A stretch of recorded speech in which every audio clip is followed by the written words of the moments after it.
Bueno, buenas tardes a todos y a todas. Soy Elisenda, presidenta de la Lliga Reumatológica Catalana y os doy la bienvenida a Reumas, nuestra marca en Internet.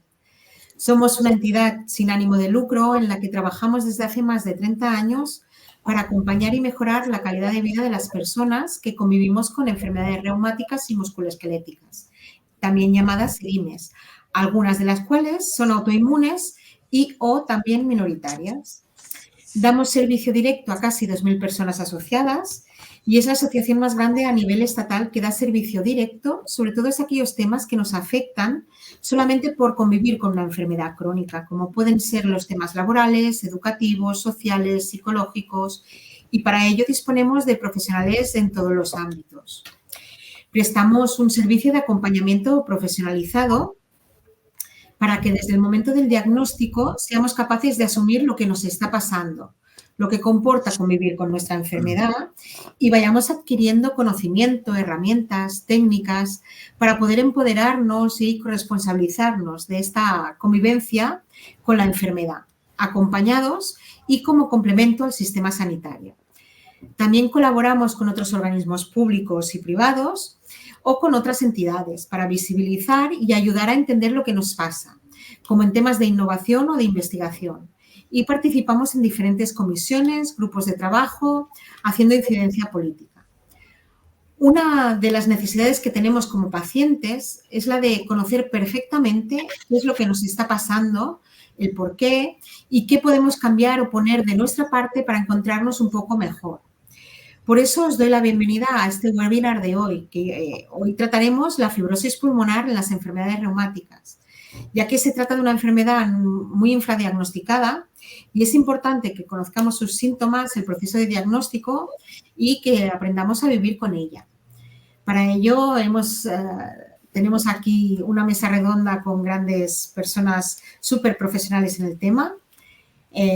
La mesa será moderada por Patricia Planas, psicóloga y directora técnica de Reumas, y los ponentes serán la doctora Amalia Moreno, neumatóloga del Hospital Taulí, la doctora Mireia Moreno, reumatóloga también del Hospital Taulí, y como paciente hoy tenemos a Andreu Clapés, un paciente que conozco hace años del departamento, de la consejería, ¿no? que es muy activo.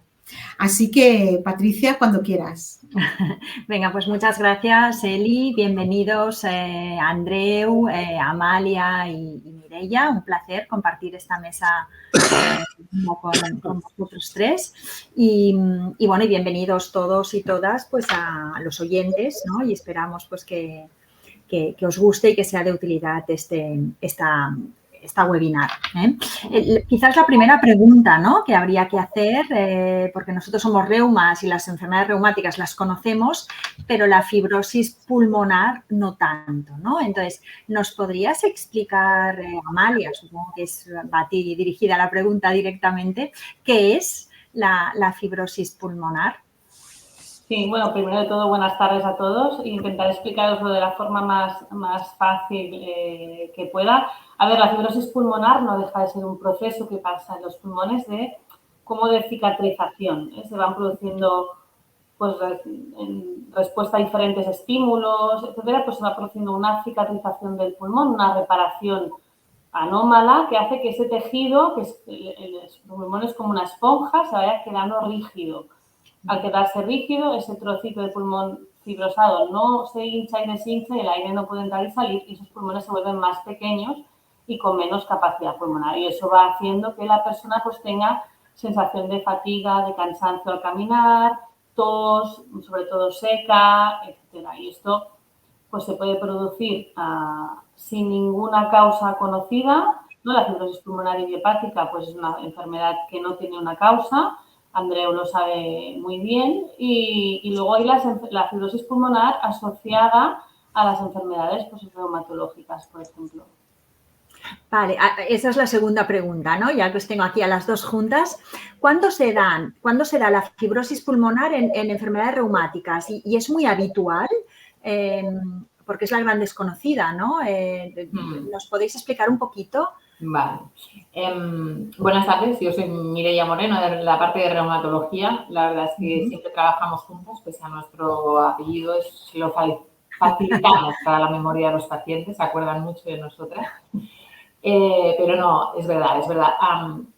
Una de las cosas que hizo que realmente trabajásemos juntas era la necesidad de que había pacientes en donde pues convivían ambas afectaciones, ¿no? Dentro de lo que son las enfermedades reumáticas están las musculoesqueléticas, como podría ser la artrosis, en donde realmente el componente inflamatorio es muy escaso y no hace una afectación sistémica, y otras que son las clásicas, más pues enfermedades autoinmunes sistémicas, en donde puede afectar cualquier aparato del organismo, y entre ellos es el aparato respiratorio. Y aquí me gustaría puntualizar que el título de la webinar es de fibrosis, pero que no solo se afecta en forma de fibrosis, sino, como bien sabe Amalia, que es la que domina el tema, se pueden afectar cualquiera de las partes del aparato respiratorio. Lo hacen en diferentes maneras, ¿no? Hay enfermedades reumáticas en donde es más prevalente, es más frecuente que pueda haber esta afectación. En ocasiones no da ningún tipo de síntoma y permanece ahí, y cuando el reumatólogo controla la actividad de la enfermedad, esa inflamación pulmonar se para y ya está. O hay algunas que progresan y entonces sí que acaban dando síntomas, ¿no? Pero realmente hablas de frecuencias muy variadas dependiendo de las enfermedades, de manera que a lo mejor pues en la R te puede llegar al 40-50%, y en cambio, por ejemplo, en las miopatías inflamatorias puede llegar hasta un 86% de los pacientes. No sé si querías añadir alguna cosa al respecto, Amalia. Bueno, más que nada que el hecho de que existan las dos, ¿no?, afectaciones, la enfermedad reumatológica con una fibrosis, esto hace que desde el punto de vista reumatológico haya que ser muy sensible y buscar mucho para que esto no se nos pase, porque a veces el tener una fibrosis pulmonar va a marcar el pronóstico y la evolución de la enfermedad, ¿no? Entonces, en eso sí que tenemos que ser muy, muy rigurosos a la hora de buscar y decir, pues, tiene o no tiene, ¿no? Vale, porque mi siguiente pregunta, ¿no?, era ¿quién las detecta primero, ¿no? Entonces, por lo que acabo de entender, serías más tú, Mireia, ¿no?, como reumatóloga. No, bueno, no, la verdad es que no sabía decirte quién es primero, porque como hay muchas enfermedades reumatológicas que acabarán produciendo afectación pulmonar, cuando un paciente llega a la consulta del neumólogo con una fibrosis pulmonar o alguna enfermedad intersticial que nosotros llamamos que son parecidas, siempre vamos a hacer un estudio para buscar una enfermedad autoinmune. Es decir, hay pacientes que los derivan al neumólogo porque se ahogan, pero cuando les preguntas, pues le duelen las articulaciones o tienen la boca seca, entonces siempre vamos a hacer un estudio. Entonces, el flujo es como en los dos sentidos. Hay veces que yo lo diagnostico y le digo, mire ya, oye, me ha llegado este paciente, le he hecho la analítica y creo que tiene esto, como ella, ¿no? Claro, nosotros en las enfermedades autoinmunes sistémicas sí que ya de hace tiempo se establecían diferentes protocolos un poco para intentar homogeneizar, que todos los reumatólogos de forma periódica hiciéramos un despistaje o un cribado de las diferentes posibles afectaciones, ¿no? Pues, por ejemplo, en la esclerodermia, que quizá es en la que llevamos más experiencia con el tema de los cribados a nivel pulmonar, hay muchos protocolos descritos, y todos los reumatólogos de forma periódica pues hace un despistaje de las diferentes posibles afectaciones, entre ellas clásicamente la del pulmón, tenga síntomas o no los tenga. Este mismo despistaje en las diferentes enfermedades se hace, de manera que una vez, yo creo que se podrían dar dos grandes escenarios, ¿no? El que tiene un debut de enfermedad más con síntoma respiratorio, que acudirá primero al neumólogo y él, claramente por la anamnesis o la clínica, pensará en la posibilidad de que esté asociada a una enfermedad reumática, entonces va hacia mi dirección, o al revés, el paciente que ya tengo diagnosticado por una enfermedad autoinmune sistémica por otro tipo de síntomas, que yo en su seguimiento siempre voy a ir a descartar que no aparezca también afectación del pulmón. Vale. Lo que sí que hemos visto además es que cuando hay una afectación de pulmón, sí que es importante que el diagnóstico sea temprano, porque cuanto antes hagamos una intervención sobre este pulmón, tendremos mayor probabilidad de respuesta, mejor factor pronóstico que decimos. Vale, que esto es igual en las enfermedades reumáticas, ¿no? Aquí el diagnóstico precoz, ¿no? Yo creo que en todas las enfermedades es muy importante, ¿no? Porque Sí. cuanto antes se diagnostica, antes se pone el tratamiento y antes la calidad de vida de la persona se mantiene más o menos estable, ¿no? Claro, si pensamos que la fibrosis se produce porque hay una inflamación y esa inflamación después deja una cicatriz, una vez la cicatriz está hecha, ahí ya no podemos hacer nada. Entonces, lo que tenemos que es ir al principio y diagnosticar al paciente cuando más pulmón sano tenga. Pues lo que vamos a hacer es preservar la parte del pulmón que tiene bien para intentar evitar que siga haciendo fibrosis y, por tanto, sus pulmones se vayan haciendo más pequeños. Con lo cual, cuanto antes empecemos ese tratamiento, pues mejor evolución va a tener el paciente. Entonces, es muy importante el diagnóstico precoz, que sabemos que las enfermedades reumatológicas a veces los pacientes pasan por un periplo hasta que se diagnostican, son enfermedades raras, que muchas veces dan síntomas muy específicos y que se van confundiendo con otras cosas hasta que llegas al diagnóstico, pues encima tienes una afectación pulmonar, ya no sabes si te ahogas, si te cansas, etcétera, pues a veces eso hace que el diagnóstico se retrase y esto no juega a favor del paciente, sino que hay que intentar lo más precoz posible. Entonces, podríamos decir que el diagnóstico, ¿no? Porque he oído que algunas veces se diagnostica la fibrosis muy rápidamente, otras veces cuesta, ¿no? ¿De qué depende que el diagnóstico sea rápido o tarde? ¿De la sintomatología, por un lado, supongo, del profesional que piense en derivarlo al neumólogo? ¿Y de qué más depende? Bueno, yo creo que depende de varias cosas, ¿eh? Ahora estábamos partiendo de escenarios un poco idílicos, ¿no? En donde una persona tiene un síntoma, se lo dice al médico de cabecera, que sería pues el primer sanitario con el que se toparía, y a partir de aquí, de su síntoma respiratorio, envía a respiratorio, a neumo, ¿no? O bien si ya tenemos una enfermedad reumática que ya está diagnosticada, y nosotros en nuestros cribados periódicos se lo vamos a decir. Pero hay una tercera posibilidad, es que debute todo a la vez, ¿vale? De forma abigarrada, y entonces es cuando se empiezan a perder, yo creo, más los pacientes, porque realmente están muy afectados.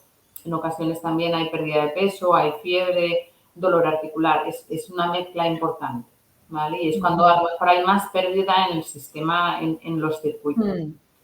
Yo creo que una de las cosas más importantes que siempre intentamos hacer cuando diagnosticas a un paciente en reumatología, pues le explicas la enfermedad, ¿no?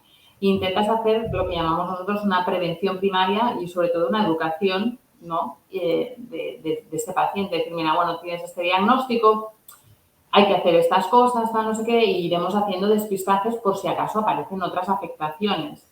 Y es muy importante en ciertas ocasiones informarles de cuáles son los síntomas que podrían aparecer y que nos los deberían contar, porque a veces pues a lo mejor tienes una artritis reumatoide y te piensas que solamente te puede dar dolores articulares y no sabes que esa misma enfermedad puede tener afectación en otros y a lo mejor espontáneamente no te lo comenta. Entonces sí que es importante decirles, está todo controlado, pero vamos a ir haciéndote preguntas en este sentido. Si entre visita y visita te ocurre algo, pues contacta con nosotros, ¿no? Del mismo modo que intentar cambiar hábitos, ¿no? Como el tema del fumar, otros hábitos saludables de vida que también se deben modificar para evitar el riesgo de transformación en enfermedad pulmonar. Sí, y luego también es muy importante, yo creo que tanto los neumólogos como reumatólogos los últimos años se ha hecho mucha hincapié en esto, es formar a los médicos que van a ver al paciente al principio de todo, que es el médico de familia. Entonces, el paciente va a ir porque tengo tos, porque me ahogo, entonces el asma o la bronquitis crónica son muchísimo más frecuentes, entonces de entrada el médico va a pensar que tiene un diagnóstico más frecuente, entonces hay que sensibilizar, hay que formar mucho a los médicos de familia para que sepan que esto existe y para que piensen que puede ser, auscultando al paciente, etcétera, porque entonces escucharán unos ruiditos muy característicos, le pedirán una prueba de imagen y ahí, ¡pam!, lo tendremos. Pero si no piensan en eso, ahí es donde el paciente empieza a dar vueltas, ya te dan un jarabe para la tos, ya dan un antibiótico y vuelvo a la tos y me ahogo. Y aquí es donde empezamos a entrar en ese bucle que puede durar mucho tiempo. cada vez están más sensibilizados porque se han hecho mucha formación, ¿no? Entonces, bueno, ahí también es un... Vale. Bueno, yo mira, ahora que Andreu ha tosido, ¿no? Voy a preguntarle a él, ¿no? ¿Cómo ha vivido, ¿no?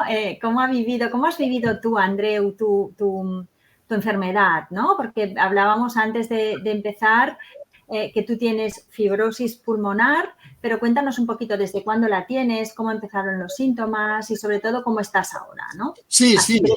Intentaré ser breve, que si no me cortáis, de que yo me enrollo mucho. Vale.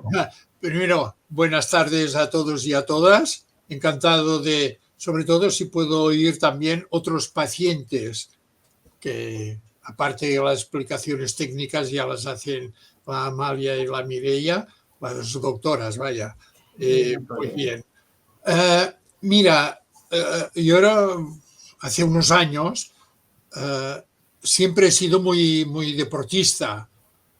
Me gustaba mucho subir montañas, no muy altas, no soy el Journet, no, nada de eso. Una cosa moderada en el Pirineo y ya ni a prou, ya es suficiente. He jugado muchos años a baloncesto, fútbol, yo qué sé, todo lo que sea. Y bueno, yo notaba últimamente que me cansaba mucho y que a veces me costaba respirar. Y fui a ver a la médica del CAP, del Centro de Atención Primaria. Dije, mira, que no sé qué pasa, pero eso no es normal en mí. Me ahogo o me cuesta respirar, resoplo mucho. Me dijo, mira, haremos unas pruebas, pero muy rápido todo eso me lo hizo, ¿eh? Primero, una prueba de corazón y me envió a la cardióloga. También era una señora. Me hizo no sé qué, unas pruebas de corazón, no recuerdo cuál, no sé. Me dijo, mira, el corazón lo tienes bien. Y me dijo, yo no entiendo mucho, pero yo veo algo en el pulmón que no me gusta. Fue así. O sea, aquello de tener nariz, que eso es importante, sobre todo los médicos de la primaria, yo creo, tener nariz.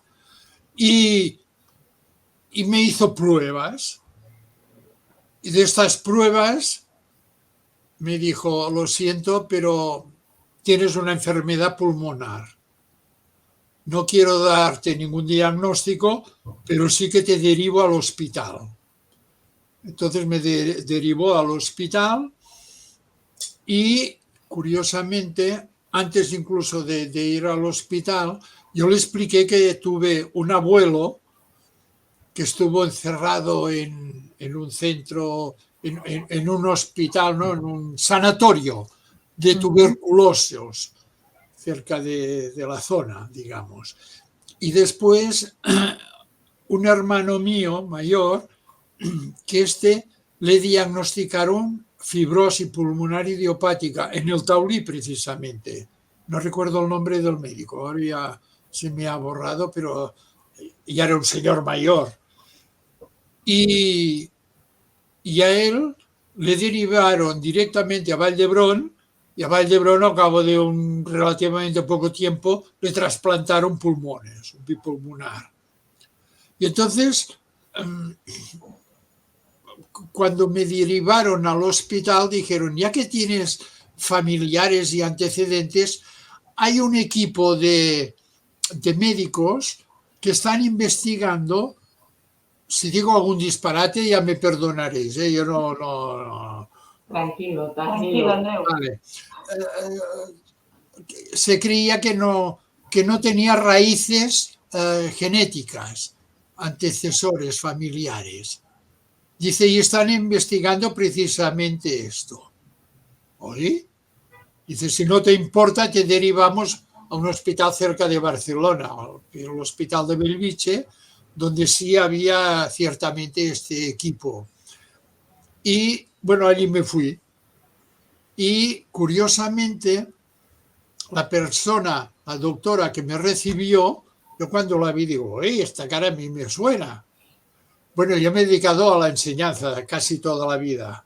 Y entonces resulta que era no sé, una chica, claro, para mí una cría todavía, digamos, que había tenido en clase. Ostras, había sido alumna tuya. Una alumna mía, tú. María. Sí, la Lourdes Planas. Vale, pues sí. Sí. Y me dijo, oye, pero ¿qué eres tú? Tú eres el Andreu, el profe. Sí. Venga, vamos, pasa de enseguida y anda. Me empezaron a hacer pruebas, espirometrías y no sé cuántas cosas más. Y entonces la doctora María Molina me dijo, mira, Andreu, tienes, ahora sí, fibrosis pulmonar. De verdad, como sabía antecedentes y había vivido el caso de mi hermano, me desmoroné. Claro. Pero así, tal como suena. Y recuerdo que le dije, es la única vez que me ha regañado la María. Le dije, bueno, María, ¿cuánto tiempo me queda de vida? Dijo, a mí no me vuelvas a decir esto, porque aquí lo que hemos de hacer es luchar.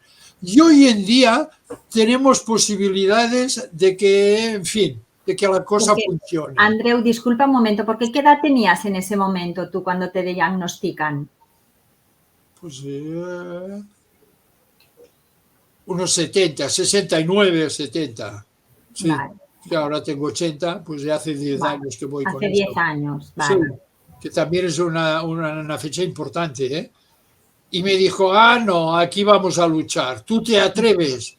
Yo con toda la vida me he pasado luchando como un enano metido en 50.000 fregados, pues venga, vamos. Y entonces me dijo, no te hundas. Recuerdo que me dijo. Yo pensé, es fácil decir, no te hundas, y el que está hundido soy yo que me ahogo. Pero me lo tomé en serio. Entonces me dijo, mira, vamos a entrar en una cosa, no tenía ni idea de lo que era un ensayo clínico y te vamos a recitar un Nintendani. Bueno, el nombre se me ha quedado, curiosamente. Ahora ya tiene nombre de fármaco. Y dijo, vamos a probar. Dijo, y fue muy clara, cosa que se lo agradezco profundamente. No te vamos a curar. De momento es incurable. Solo que si estás muy apurado, te pueden trasplantar.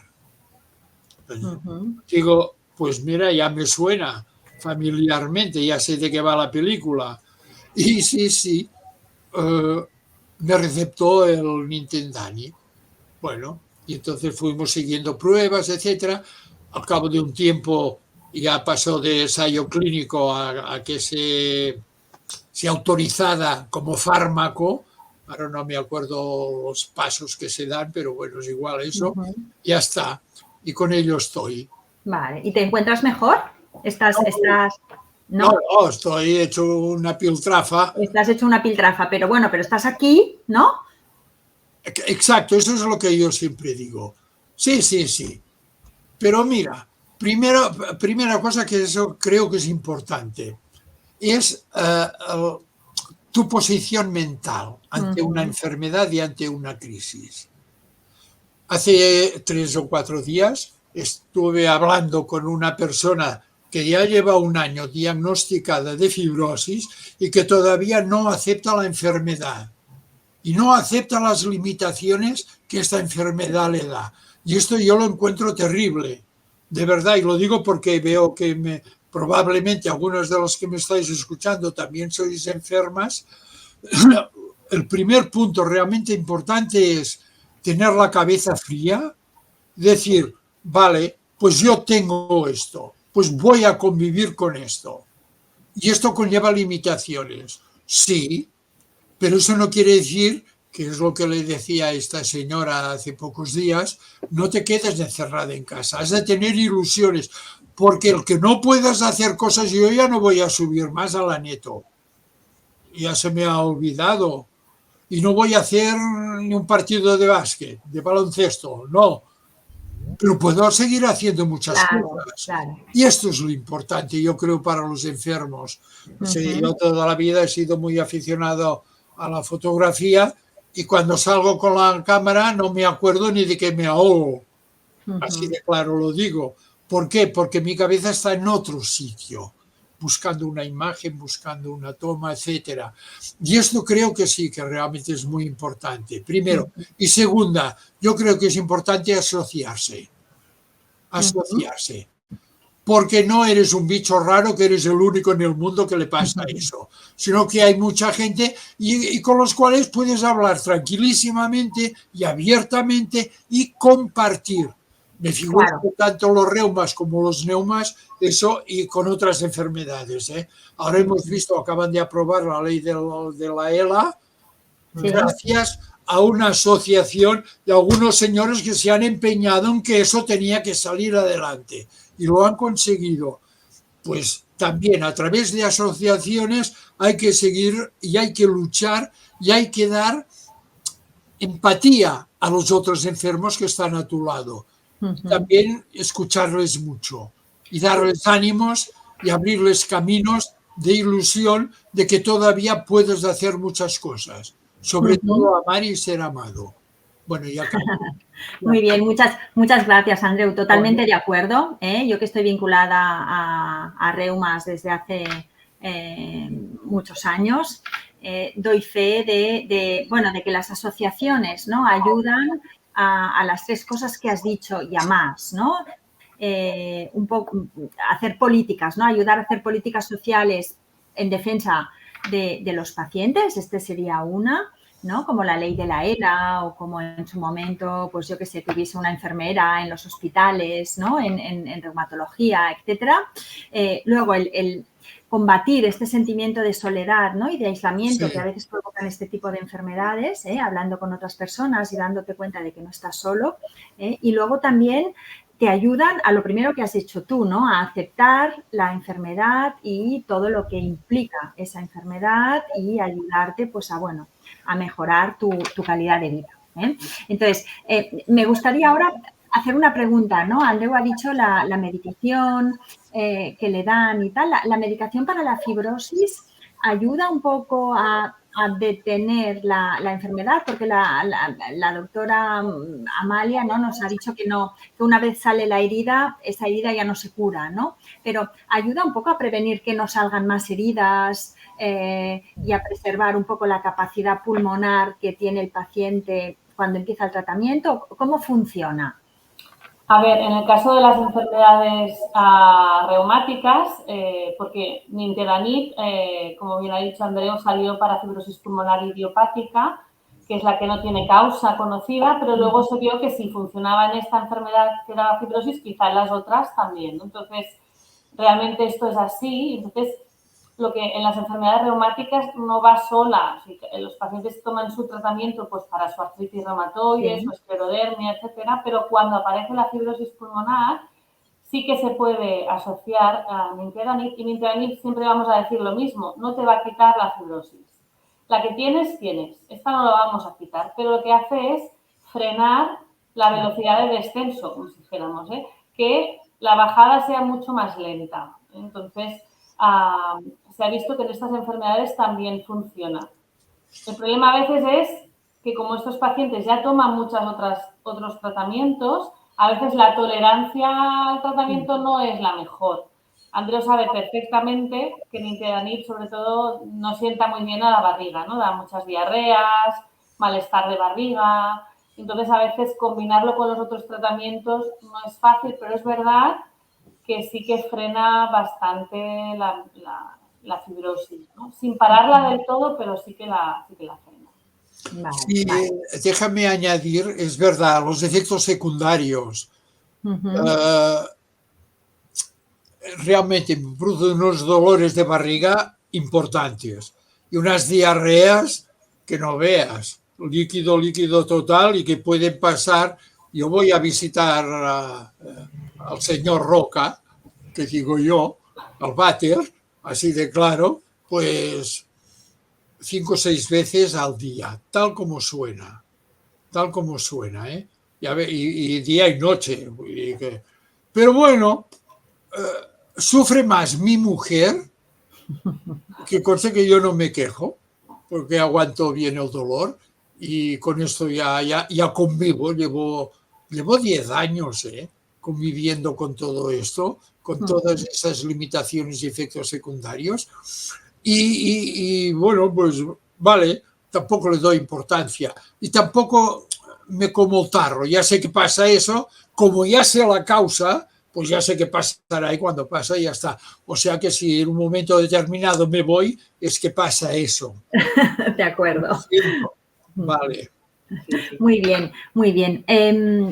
Antes hablabais, ¿no?, de que era importante la formación de los médicos de atención primaria, ¿no?, para que detecten un poco, puedan pensar, ¿no?, que el paciente que tienen delante con unos determinados síntomas puede tener fibrosis, ¿no? Aparte de los médicos de cabecera, ¿otros especialistas deberían estar más formados sobre este tipo de enfermedades? Ahora me refiero a las pulmonares y a las reumáticas, porque a veces, ¿no?, en las reumáticas también se tarda mucho el diagnóstico, ¿no? Sí, yo creo que cada vez la especialidad está más centrada y gracias a los esfuerzos que se han hecho en las dos sociedades, realmente hay recomendaciones y hay protocolos homogeneizados para no perderse, ¿no?, en una enfermedad sistémica autoinmune que no son fáciles de manejar y hay que ser muy sistemático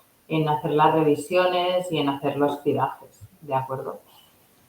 Yo creo que los reumatólogos están muy informados, los neumólogos cada vez más. Se está haciendo extensivo de que realmente se tiene que hacer un despistaje periódico, no solo en las que ya sabemos que son más frecuentes, sino prácticamente en todas, que no solo por la enfermedad inflamatoria, sino también por los efectos tóxicos de algunos de los medicamentos que usamos para tratar la enfermedad autoinmune sistémica pueden producir toxicidad a nivel pulmonar, ¿de acuerdo?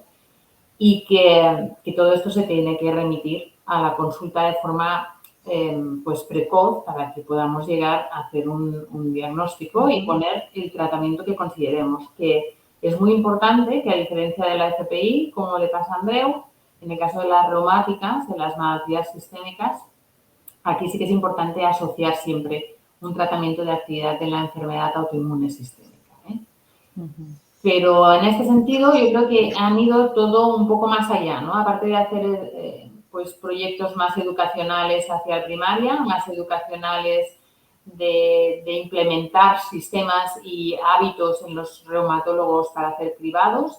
También se ha educado la parte de neumología en este mismo sentido desde las dos sociedades, de forma independiente, pero siempre creando proyectos de formación conjuntos, porque era nuestro interés.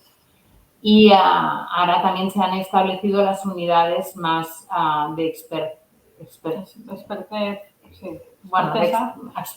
que ahora mismo no es la traducción, de experiencia, bueno, unidades un poquito más avanzadas para intentar dar soporte a cualquier duda que pueda surgir a cualquiera de los centros, ¿no?, de los pacientes en los diferentes centros en donde pueda haber un reumatólogo, un neumólogo o cualquier otro médico que se encuentre ante una de estas enfermedades y tenga cualquier duda. No necesariamente tiene que remitirlos y perder el paciente, sino que se pueden hacer consultas puntuales, ¿de acuerdo?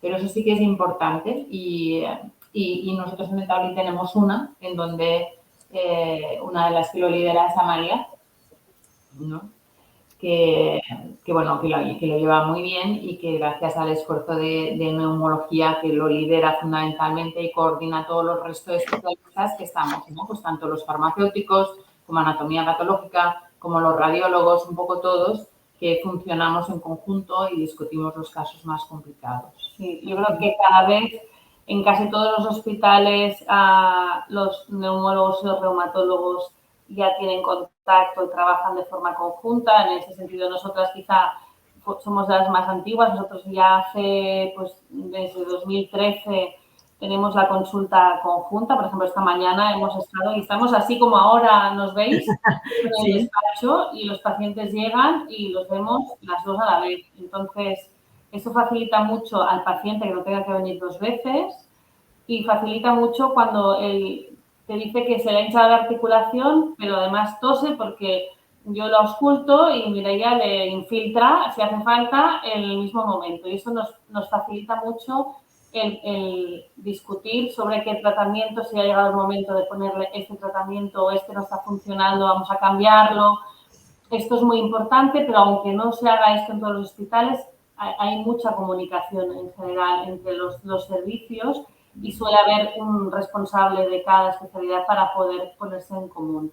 Y las unidades de estas expertas permiten que todo paciente de cualquier territorio, en este caso Cataluña, pues pueda acceder a un hospital de este tipo, aunque no sea el que le toca por zona porque es más pequeño, pero que se pueda remitir a una unidad de estas.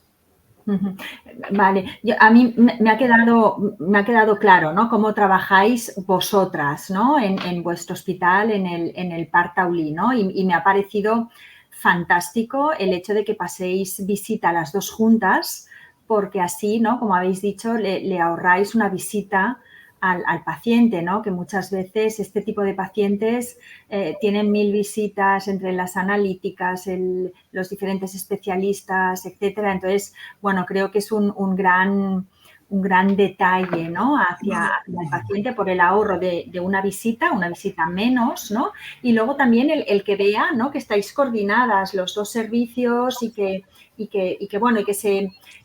se le tiene en cuenta de manera integral, ¿no? Que a veces los pacientes tienen un poco la sensación de que, bueno, yo qué sé, me dan una cosa para la artritis, ¿no? Y me fastidia el aparato digestivo, ¿no? O me fastidia el riñón, ¿no?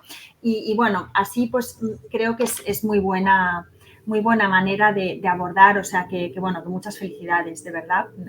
Entonces, estáis hablando también de estas unidades, ¿no? De expertos. ¿En qué hospitales, que vosotras sepáis, existen estas unidades que trabajan de manera parecida al Parc Taulí? Un poco para, si nos están escuchando, ¿no?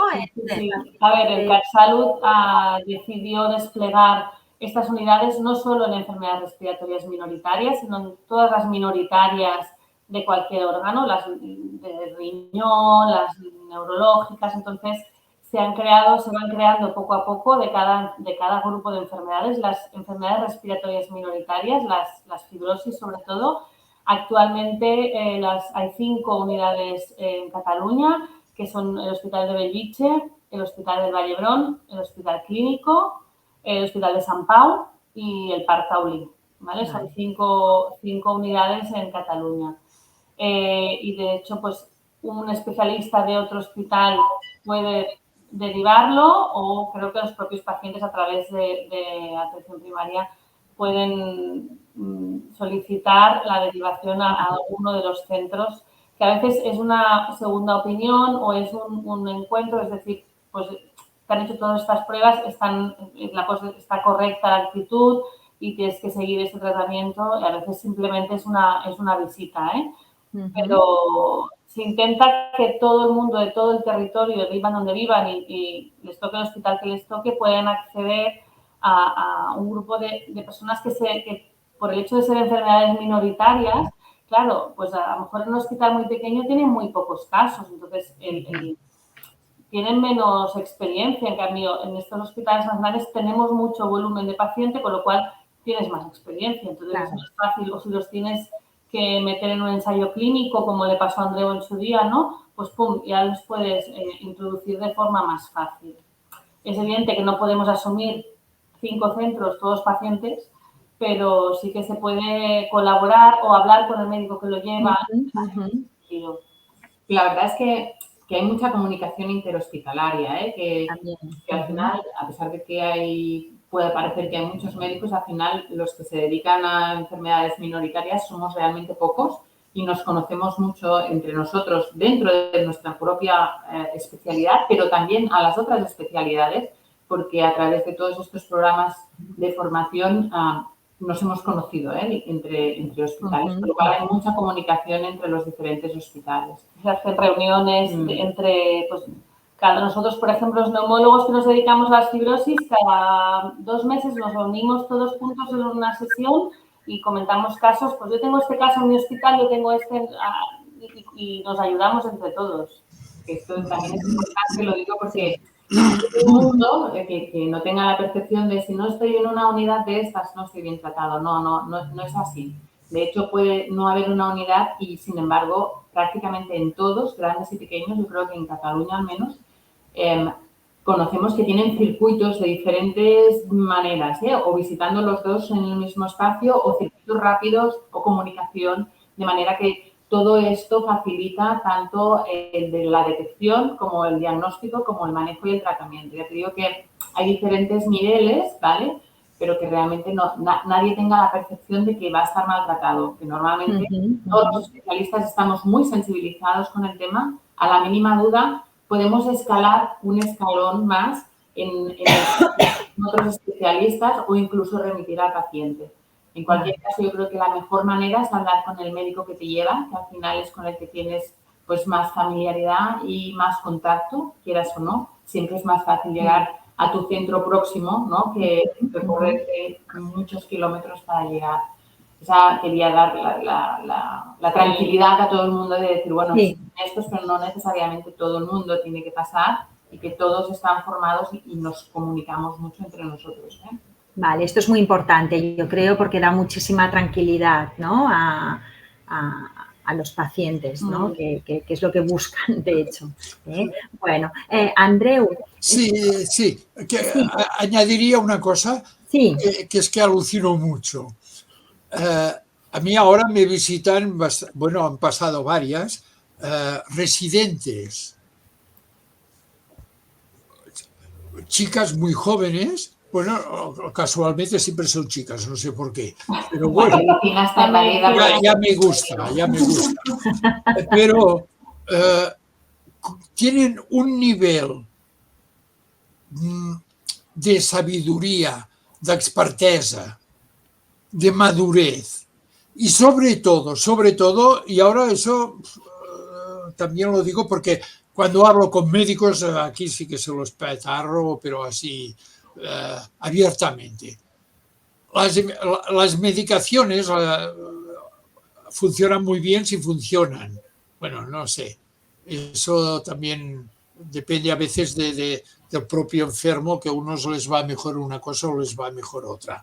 Pero bueno, lo que sí es seguro que para el enfermo es tan importante la medicación que le dan como el trato afectivo que reciben de los profesionales, médicos y enfermeras e enfermeros. De verdad, es alucinante. Yo, en plan de coña, ya digo, yo tengo muchas novias ahora, porque es que las quiero mucho, porque son un encanto. Incluso, no incluyo en eso las residentes, que al menos no sé si solo me han tocado a mí las buenas, cosa que no lo creo, pero es que son de un cariñoso, ay, que sales hasta aliviado, parece que hasta respires mejor. Está. Claro, sí, la verdad es que esto yo lo he observado, ¿no? En reumas, que claro, en las enfermedades reumáticas, ¿no? Y supongo que también en las fibrosis, ¿no? O en las enfermedades pulmonares, en general en las crónicas, ¿no? El médico especialista se acaba convirtiendo en una persona de referencia, que obviamente es tu médico, pero que no es cuando vas al especialista por una cosa puntual, te trata y ya está, ¿no? Si la enfermedad que tienes es de larga duración, pues claro, se establece un vínculo con el profesional que te trata, que es muy importante, ¿no? Porque acabas tú conociendo al médico y el médico te acaba conociendo a ti, pero casi a nivel personal, ¿no? Y esta interrelación, ¿no? De que el médico sepa escuchar lo que le dice el paciente y el paciente sepa explicar, ¿no? Lo que le pasa y lo que necesita. Bueno, que es muy importante el trabajar juntos, ¿no? Para encarar bien el tratamiento, ¿no? Y el sentirte. Y yo creo que los médicos que os dedicáis a este tipo de enfermedades así más crónicas, bueno, tenéis un nivel de empatía que a lo mejor los otros médicos no lo tienen tanto. en el sentido de que, claro, llegáis a conectar, ¿no? con Sí, el paciente. bueno, genera mucha confianza, mucha comunicación, porque al final, cuando tú tienes que ponerle a un paciente un tratamiento que sabes que le va a sentar mal, que sabes que va a tener efectos secundarios, que va a haber días que va a decir, pero esto que es, yo esto lo dejo porque no, esto yo no vale la pena. Tienes que tener mucha empatía y explicarle muy bien por qué es importante que lo siga tomando e intentar ofrecerle las mayores herramientas para minimizar los efectos secundarios que no para quitarlos, porque quitarlos del todo a veces es difícil y en épocas mejores y peores, ¿no? Pero sí que si no hablas mucho con él, si no le explicas muy bien la importancia o por qué tiene que tomarse ese tratamiento, lo más probable es que lo acabe abandonando porque se encuentra mal y entonces dice, pues prefiero, me encontraba mejor sin, ¿no? Entonces ahí sí que tienes que tener mucha, bueno, hablar mucho con ellos y también cuando las cosas no van bien, cuando el enfermo progresa, etcétera, pues bueno, ahí tienes que estar también, ¿no? Porque son momentos difíciles. Sí, yo creo que es el momento del diagnóstico y a partir de ahí, pues todo lo derivado, ¿no? Porque es imprescindible que haya una buena relación para que las cosas pues fluyan, porque van a haber buenos y malos momentos y hay que saber llevarlos. Sí, mira, yo a los otros enfermos yo les digo, mira, sí, me fastidia mucho las diarreas y los dolores de vientre y me limita mucho. Pero ¿sabes qué? Hace 10 años y todavía estoy vivo y estoy tolerando. Claro. Pues mira tú. Ni tanto. Claro, Sí, claro. es que Mira, si me permitís, os voy a leer un poco los comentarios que han ido haciendo el público. Hay alguna pregunta, pero bueno, básicamente todo el mundo está de acuerdo contigo, Andreu, con lo que dices. que estoy de acuerdo con Amalia y con Mireia, no conmigo. No, pero quiero decir, como pacientes se sienten identificados con lo que tú dices, ¿no? Y esto está muy bien. Y bueno, ya está María José, ¿no? Que dice que sois todos unos guerreros, ¿no? Y yo creo que esto incluye también a los médicos, porque también tiene que ser frustrante para vosotros a veces ver que un paciente, pues, que sufre, que no estudiáis medicinas para curar a la gente, ¿no? Y para que la gente esté bien, ¿no? Y no poder, tiene que ser duro también. Bueno, entonces Joana dice, tiene razón Andreu, yo llevo 10 años con la fibrosis pulmonar provocada en el síndrome antisintetasa y a día de hoy lo intento, pero no lo ha podido aceptar todavía la enfermedad. Os lo leo todo y luego si queréis comentáis, en general, ¿vale? Luego María José dice que a partir del 19 de septiembre tomará Dios mío. OFEP, ara es diu OFEP. OFEP, exacto. Luego María Natividad comenta que lleva 15 años con fibrosis pulmonar por sarcoidosis, con corticoides sin poder reducirlos y con inmunosupresores eliminados por infecciones y hemoptisis. Vosotras sabréis lo que quiere decir, yo no tengo ni idea. De arrancar sangre, sí. Vale, y no se le ha ofrecido la medicación antifibrótica. Sí. ¿Vale? Entonces, pregunta, ¿no? ¿Cómo debería plantearlo? No sé si podéis responderle. Sí, es una buena pregunta. De hecho, cuando Nintedanib se aprobó para las enfermedades no FPI, se aprobó con un criterio de progresión. Es decir, solo se puede dar si el paciente empeora. Es decir, si hay una progresión que tiene que ser de un determinado grado, tanto en el TAC como la prueba, ¿no? La espirometría, la prueba de soplar, etcétera. Si hay un deterioro, ahí sí que se puede plantear. Y dentro de unos rangos, no es para todo el espectro, sino tiene que tener una capacidad pulmonar entre un número y un número. O sea, el Catsalud en esto es bastante estricto. Y entonces, a veces la enfermedad, aunque esté en determinada situación, a lo mejor no ha ido a peor. La sarcoidosis suele ser de muy lenta evolución, entonces a lo mejor resulta que no se la han puesto porque está estable. Pensar que el Nintedanib para estas indicaciones solo hace 2 años que está aprobado, hasta hace 2 años, aunque progresaran, no las podíamos poner, solo en la CPI. Entonces, claro, esto es muy difícil de saber, ¿no? Porque desconocemos las características propias de esta paciente, ¿no? Pero a lo mejor el problema es que no ha caído, sino que tiene una fibrosis ahí clavada. Entonces, ahí seguramente el Nintedanib no tenga mucho beneficio y le va a dar muchos efectos secundarios. Pero de todas maneras, si tiene dudas, seguro que lo puede comentar con su médico y decirle, mira, he oído esto, bueno, y que le explique pues, la situación, ¿no? Claro, es importante, ¿no? Que también los pacientes pregunten, ¿no? al médico, pregunten y tengan la confianza suficiente como para hablar abiertamente, ¿no? Porque a veces, claro, no contestáis porque no se os ocurre que el paciente tal, ¿no? Entonces, bueno, yo creo que preguntar y prepararse antes la visita, ¿no? Antes de venir a veros, también es importante. Todas las dudas y tal, porque así también os facilita a vosotras el trabajo, ¿no? Un paciente activo, ¿no? Es mucho mejor paciente que uno pasivo, ¿no? Exacto. Sí, déjame añadir, hay que saber ser paciente, hay que saber serlo, porque yo he presenciado algún garrulo que es para pegarle bofetones de cómo se enfrenta al médico, que es el que sabe. Y aquí todo el mundo sabe de todo y todo el mundo pontifica de todo. Y esto es una mentira como una catedral. Y no hay derecho. O sea, primero hay que ser muy respetuoso con los médicos. Bueno, vosotras lo sabéis, lo que pasa es que siempre da vergüenza explicarlo, pero es que de verdad hay enfermos que no hay derecho cómo se comportan, o cómo preguntan, o cómo no preguntan.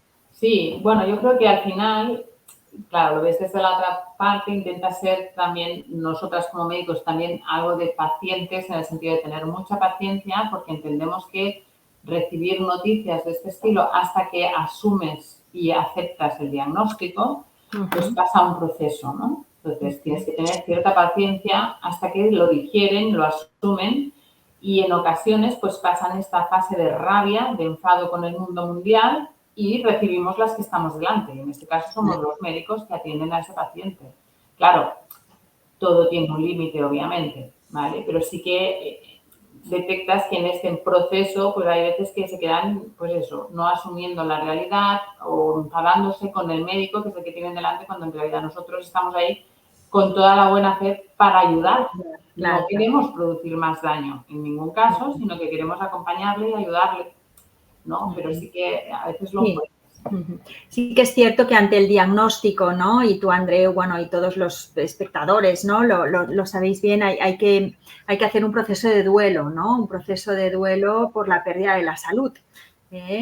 Porque no solo hacemos el duelo cuando perdemos a alguien, ¿no? Sino también cuando perdemos algo, ¿no? Y claro, en este caso perdemos la salud y perdemos no solo la salud, sino todo lo que nos hace, todas las limitaciones que nos impone la enfermedad también son duelos que hay que realizar, ¿no? Por lo tanto, pues bueno, hay unas fases, es un proceso hasta llegar a la aceptación, ¿no? Y yo creo que cada pequeño brote, ¿no? En las enfermedades reumáticas o cada lesión más, ¿no? O limitación más es un nuevo duelo que hay que hacer.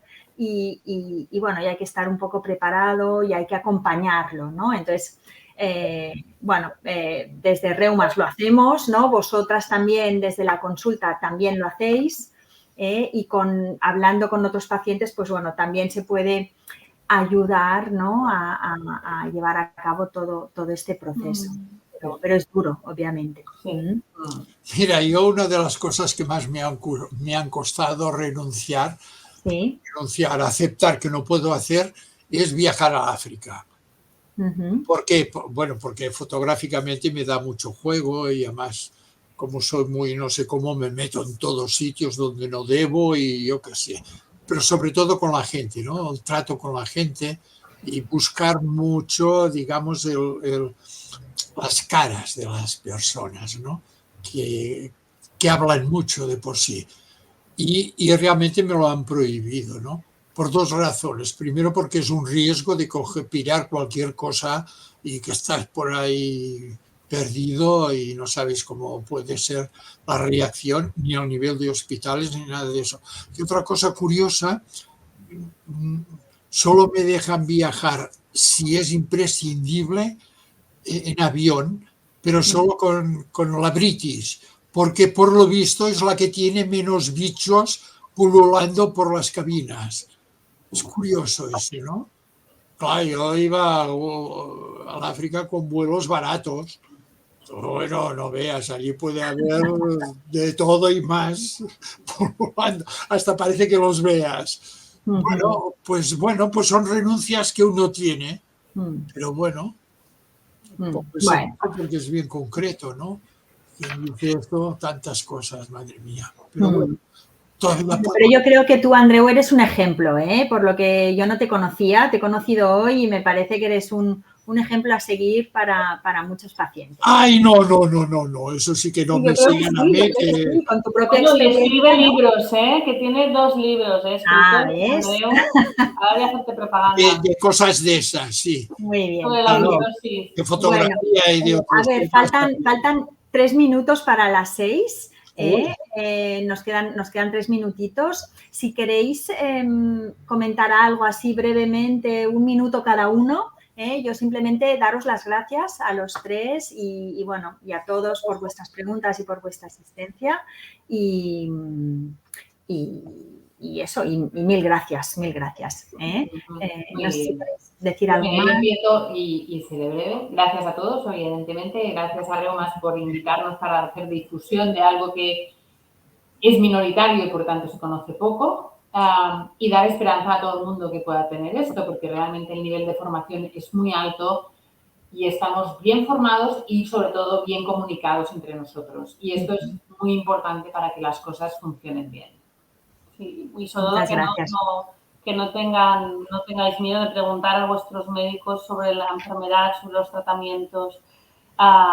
Por suerte, en la fibrosis pulmonar, yo que hace ya, no sé, como 14 años que me dedico, al principio era un solar, no había nada y poco a poco se han ido incorporando tratamientos y eso quiere decir que nos queda mucho camino por delante, con lo cual seguro que saldrán más terapias en el futuro. Muchas gracias. Sí. Me dirijo primero a la Amalia, a la Mireia y en general todos los médicos y médicas. De verdad, gracias por la labor que estáis haciendo. De verdad que eso sí que no tiene precio. Otra cosa es que os paguen lo que deben, ¿eh? Esto es otro tema que si queréis hablamos otro día, que me despacharé a gusto. Sí, porque, en fin. Y después, no, solo unas palabras, digamos, a los enfermos. Oye, no nos podemos permitir el lujo de perder el ánimo. No. Ya sé que se pasan días mejores y días peores, pero de verdad, todavía tenemos futuro, tenemos camino para adelante, tenemos camino por el que luchar. Yo pienso que esto también es una gran esperanza y es un aliciente, digamos, para vivir, que merece mucho la pena. Gracias.